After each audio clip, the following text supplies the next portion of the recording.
everyone, my name is Maranes Rahayu and I'm from class R2G and my NPM is 202012500x66 and I'm gonna try to answer the question for belajar dan pembelajaran. Pertama, jika Anda menjadi guru, upaya-upaya apa saja yang Anda lakukan untuk membuat suasana belajar yang berhasil di sekolah?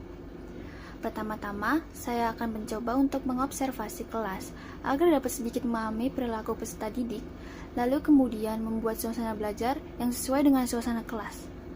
Selanjutnya, saya akan memberikan pembelajaran yang tidak selalu book-centered dan lebih ke student-centered, di mana pusat ada di peserta didik, dan membuat mereka akan lebih aktif dalam kelas. Saya juga akan memanfaatkan teknologi dan permainan yang mengasyikkan agar pembelajaran di kelas tidak membosankan. Yang kedua, sebagai calon pendidik, sebutkan manfaat mempelajari teori-teori belajar. Menurut saya, banyak sekali manfaat teori-teori belajar bagi seorang pendidik. Antara lain, seperti membantu pendidik untuk memahami peserta didik dan mengevaluasinya. Selain itu, juga membantu menciptakan suasana pembelajaran yang efektif, efisien, dan produktif.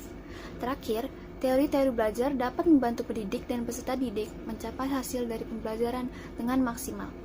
Lalu yang ketiga, terkait dalam masalah belajar.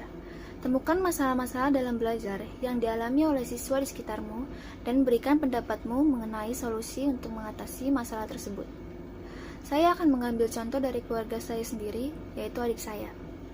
Adik saya sekarang kelas 3 SD dan masalah belajarnya adalah ia tidak terlalu suka untuk belajar dan berpikir kalau belajar itu membosankan.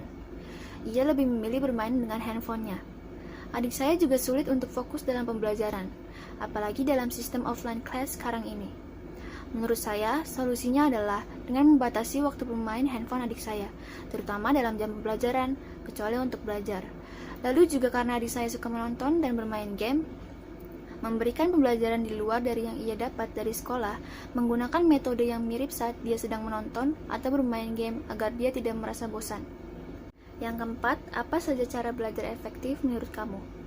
Menurut saya, yang pertama adalah membuat suasana belajar yang nyaman, seperti tempat yang kondusif atau yang rapi dan bersih. Karena jika suasana tidak nyaman, maka pembelajaran akan terganggu. Lalu menyesuaikan jam belajar dengan tepat, dan tidak terburu-buru seperti sistem kebut semalam. Kemudian juga lebih baik untuk memahami daripada menghafal dan praktikkan pembelajaran tersebut ke kehidupan sehari-hari. Terakhir, mencari metode pembelajaran yang sesuai dengan diri masing-masing agar belajar tidak cepat membosankan dan lebih asik.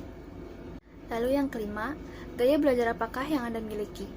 Gaya belajar yang saya miliki adalah visual dan aural atau auditory. Saya lebih suka dan mudah memahami pembelajaran dengan melihat gambar atau video dan mendengarkan audio. Keenam, terkait dengan motivasi belajar, menurut Anda, mengapa motivasi itu penting? Menurut saya, motivasi itu sangat penting dalam pembelajaran untuk membesarkan semangat belajar dan juga mencapai tujuan akhir dari pembelajaran tersebut. Lalu, apa saja upaya yang kamu lakukan untuk meningkatkan motivasi belajar?